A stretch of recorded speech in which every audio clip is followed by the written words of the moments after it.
Hello guys, welcome back on my YouTube channel उड़ान 2.2। आज हम बात करेंगे बंगाल में ब्रिटिश फैक्ट्रियों की स्थापना के बारे में। आप इसको स्थापना देखो, ये जो बंगाल में फैक्ट्रियों की स्थापना हुई थी, ये यहीं से अंग्रेज़ों की मतलब जो अंग्रेज थे, यहीं से अंग्रेज़ों ने अपने पैर पसारने शुरू कर दिए थे।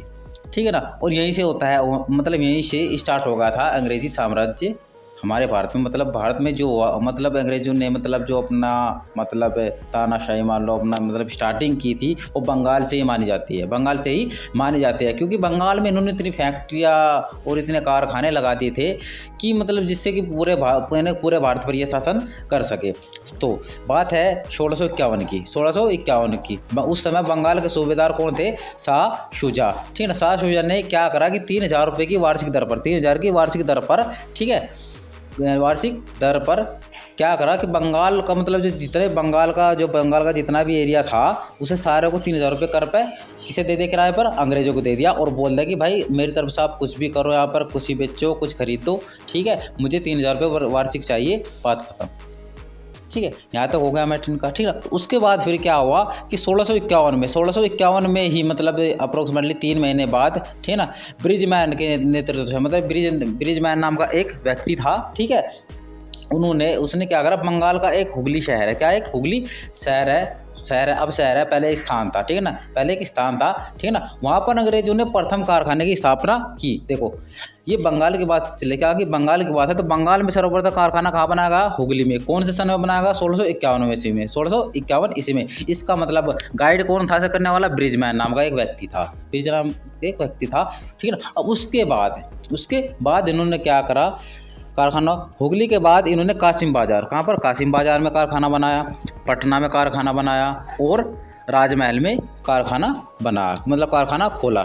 ठीक है। अब उसके बाद इन्होंने क्या करा, उसके बाद जो सेकंड हमारा वो इनका दौर चला था, जो वो कुछ ऐसा था, मतलब 1686 में अंग्रेज़ों और मतलब जो अंग्रेज थे और औरंगजेब थे, इन दोनों के बीच में मतलब कुछ मतभेद हुआ, जिसके कारण में दोनों में युद्ध हो गया, और अंग्रेजों को हार का सामना करना पड़ा। और हुगली में अंग्रेजों को द्वारा लूटी गई थी, मतलब जो हुगली थी वो पहले अंग्रेजों द्वारा लूटी गई थी, ठीक है ना। पर अब क्या हुआ कि अंग्रेजों को हुगली से भागना पड़ा, मतलब देखो औरंगजेब ने अंग्रेजों को हराया, तो उसके बाद अंग्रेज वहाँ से भाग गए, ठीक है। पर कुछ दिनों पश्चात क्या हुआ कि जो औरंगजेब थे, उन्होंने 1,50,000 रुपये का जुर्माना लेकर अंग्रेजों को पुनः मतलब दोबारा से व्यापार करने की अनुमति दे दी। मतलब 1,50,000 रुपये लिए उनसे, किसके? जुर्माने के तौर पर, ठीक है ना। और फिर उनको दोबारा व्यापार करने की अनुमति दे दी। और वही वाली बात है, देखो, अगर आप मान लीजिए कि मतलब आपने किसी का सर फोड़ दिया है, ठीक है, और आप, ठीक है ना, वो मतलब कुछ नहीं कह रहा है, कुछ भी हुआ, मतलब वो कह रहा है कि भाई ऐसी बात है, चलो आप मुझे ना 1,50,000 रुपये दे दो, हम दोनों की दुश्मनी खत्म। पर ऐसा नहीं होता है, दुश्मनी कभी पैसे से ख़त्म होती ही नहीं है। ये आपके यानी कि 1,50,000 रुपये के बदले कितना का कर रहे, यानी कितना हमें चुकाना पड़ा, इस बात को हम जानते हैं, ठीक है। औरंगजेब तो मर गया 1,50,000 रुपये लेकर, बाद में कौन मरे? हम मरे, ठीक है, भगत सिंह मरे, शहीद एक्सेट्रा।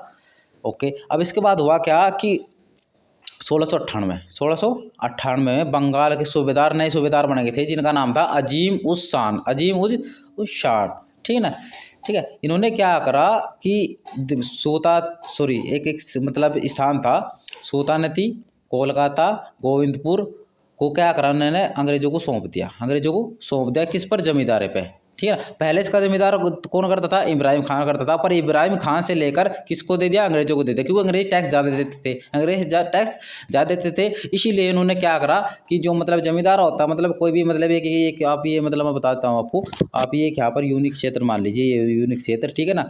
और इसका जमादार पहले किस पे था? इब्राहिम खां पर था। पर बाद में किसको दे दिया? किसने? अजीम उस शाह ने किसको दिया? अंग्रेजों को दे दिया कि भाई जितना भी क्षेत्र है ना, अब आप इसे मतलब आप इसमें वो आप मुझे बस टैक्स देते ना, बस मुझे और कुछ नहीं चाहिए, ठीक है। तो उसके बाद जो नेक्स्ट टॉपिक हमारा बनेगा,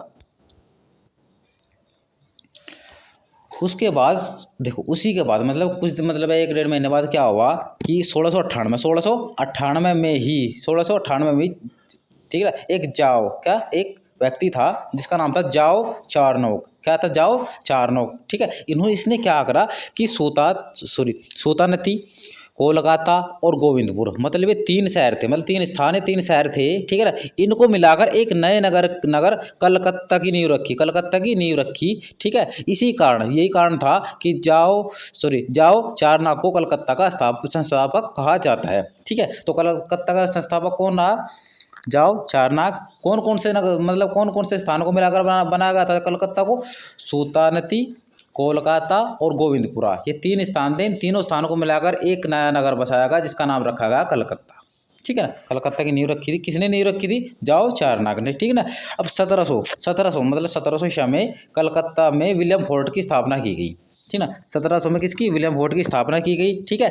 इसका मतलब जो इसका गवर्नर किसे बनाया गया? चार्ल्स अय्यर को उसका गवर्नर बनाया गया था, ठीक है। और चार्ल्स अय्यर था, ये बहुत ही मतलब क्रूर रहा है, इसने बहुत अत्याचार भी किया, इसके बारे में आगे बात करेंगे।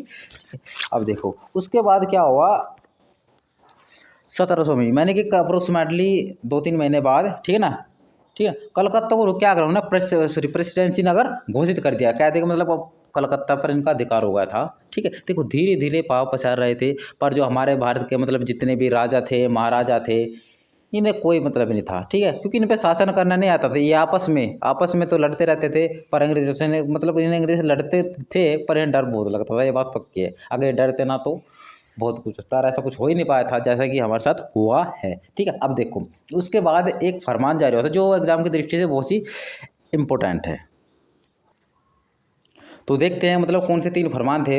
तो फारूक शाह ने 3 फरमान जारी किए थे, 3 फरमान जारी किए थे। फरमान जारी करने का कारण क्या था? जो फारूक शाह थे उन्होंने मतलब एक बीमारी थी, मतलब कोई दर्दनाक बीमारी होगी उस समय तो टाइफाइड भी दर्दनाक बीमारी माना जाता था, ठीक है। तो उस बीमारी से भी पीड़ित थे, ठीक है। तो एक सर्जन थे हेम मिल्टन नाम के, जिन्होंने उनका ट्रीटमेंट किया था। तो मतलब हेम मिल्टन ने उनका ट्रीटमेंट किया, दवाई ववाई दी। देखो पहले भारत में मतलब आयुर्वेद था, आयुर्वेद से ट्रीटमेंट करने में आपको पता है नॉर्मली 1 से 2 मंथ तो लग जाते हैं। और इंग्लिश दवा कैसी होती है कि आप दवा लो, आधे घंटे बाद तो आराम लगना स्टार्ट हो जाता है। तो उससे खुश होकर इसने क्या करा, ये खुश होगा भाई मैं तो ठीक हो गया, तो इसने क्या करा, बंगाल को 3000 मतलब पूरे बंगाल को 3000 रुपये में भेज दिया 1 साल के लिए, ठीक है। कि मतलब आप 3000 रुपये जमा करो और पूरे साल व्यापार करो, ना आपसे सीमा शुल्क ले जाएगा, ना आपसे मतलब भूमि शुल्क, मतलब किसी प्रकार का कोई शुल्क, कोई चार्ज नहीं लिया जाएगा, ठीक है। आप बेझिझक व्यापार कीजिए। तो 3000 की वार्षिक रुपये किराए पर दे दिया। और आपको पता देख, आप अपनी लाइफ हो या फिर अपना करो कुछ भी हो, जिसको जितनी ज़्यादा छूट दोगे आपको उतनी ज़्यादा भविष्य में प्रॉब्लम होने वाली है, ठीक है। उसके बाद क्या करा इन्होंने, तीसरा फरमान में दूसरा फरमान क्या था कि इन्होंने जो 38 गांव थे, किसके 38 गांव, कलकत्ता के आसपास के जितने 38 गांव बैठते थे उसके आसपास के, उनको खरीदने का अधिकार दे दिया, उनको मतलब किराए पर लेने का अधिकार इनको दे दिया कि आप इनको किराए पर लीजिए 1 साल के लिए 2 साल के लिए, बस हमें टैक्स दे दीजिए, हमें और कोई मतलब नहीं। तो उन्होंने सर्वप्रथम भारत में 38 गाँव को किराए पर लिया, ठीक है। और किराए पर लेने के बाद में इन्होंने अपना मतलब वहाँ पर व्यापार करना शुरू कर दिया। व्यापार करना, खेती तो करते नहीं थे, ठीक है, मतलब खेती तो हमारे किसान लोग करते थे, ठीक है ना, किसान करते थे। पर उनसे क्या, अपनी मन मर्जी से ये मतलब उनसे सामान खरीदते थे, जो मर्जी आती थी वो खरीदते थे, क्योंकि कोई कहने वाला सुनने वाला तो उस टाइम रहता था। इनका एक तरफा अधिकार इनका होने लगा था भारत में, ठीक है। अब देखो इन्होंने क्या करा कि सूरत था, ठीक है, सूरत में 10,000 मतलब सूरत था 10,000 वार्षिक दर, मतलब सूरत में ना वो था मतलब पोर्टलैंड था, एक बंदरगाह था, ठीक है। और वहाँ पर आयात निर्यात का टैक्स लगता है, देखो आयात निर्यात इम्पोर्ट एक्सपोर्ट का टैक्स लगता है, ठीक है।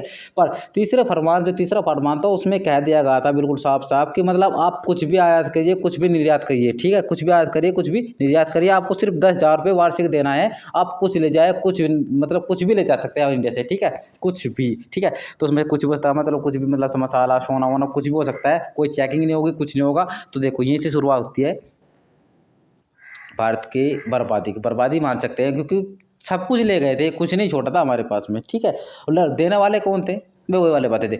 हमसे कोई व्यक्ति जब तक कुछ नहीं ले सकता जब तक हमसे देना ना चाह रहे हो, जब तक हमारे खुद के अंदर कुछ उससे लेने की भावना ना हो। अगर ये 10,000 रुपये वाले टैक्स की बात ना आती, ये कहते कि भाई हमें कुछ नहीं चाहिए, आप अपना जाइए नॉर्मली व्यापार कीजिए, ठीक है, तो हमारे यहाँ से कुछ नहीं ले जाने वाले थे, ठीक है। तो मतलब आपका वही कहते हैं ना, देख nobody can use you still you won't want to use, ठीक है। मतलब आपका प्रयोग, जब तक कोई आपका प्रयोग नहीं कर सकता जब तक आप खुद प्रयोग होना ना चाहते हो, ठीक है। Okay, so thanks for watching this video. मिलते हैं कल के नेक्स्ट टॉपिक में। और हमारा जो ये था टॉपिक था ब्रिटिश साम्राज्य वाला, ये समाप्त हो चुका है, ठीक है। ठीक है। और कल का टॉपिक हो हमारा डेन और फ्रांसिस, ठीक। उसके बाद चलेगा हमारे मैन पॉइंट जो एग्जाम की दृष्टि से बहुत ही महत्वपूर्ण होते हैं। So have a great time.